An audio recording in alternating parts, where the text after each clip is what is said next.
Hello everyone, তোমাদের সামনে আরেকটা আমি রেসিপি নিয়ে চলে আসলাম। তোমরা ভাবছো পাঁপড়ের তরকারি বোধহয় দেখাবো, অ্যাকচুয়ালি না।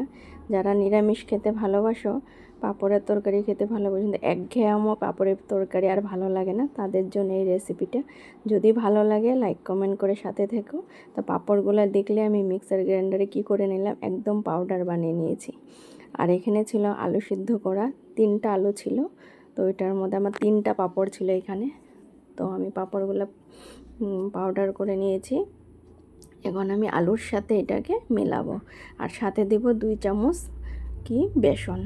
তো আরও দেব কি জানো, নুন আর হলদি তো দিতেই লাগবে যেহেতু স্বাদ অনুসারে যান।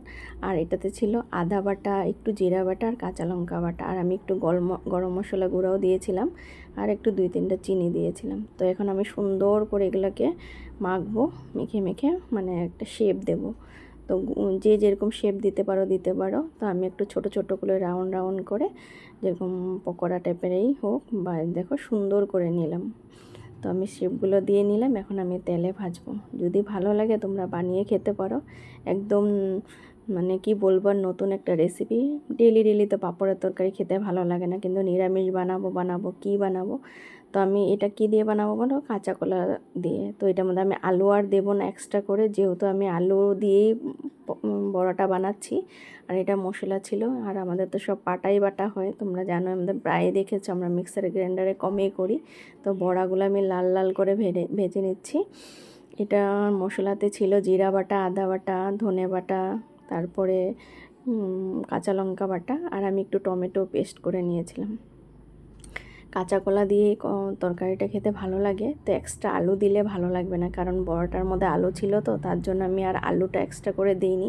কিন্তু বড়াগুলো এত মুচমুচে সুন্দর হয়েছে, ডালের সাথে খেতেও কিন্তু খুব ভালো লাগবে। আমি ছেলের জন্য উঠে রেখেছিলাম ডালের সাথে খাওয়ার জন্য। আর ফোড়নে ছিল কি, যেটা নর্মালি যেরকম থাকে, দারচিনি, এলাচ, জিরা, তেজপাতা, শুকনো লঙ্কা। তো আমি কাঁচা কলাগুলো দিয়ে একদম মানে লাল লাল করে ভাজবো। ভেজে তারপর আমি মশলাটা দিয়ে তারপরে কষাবো।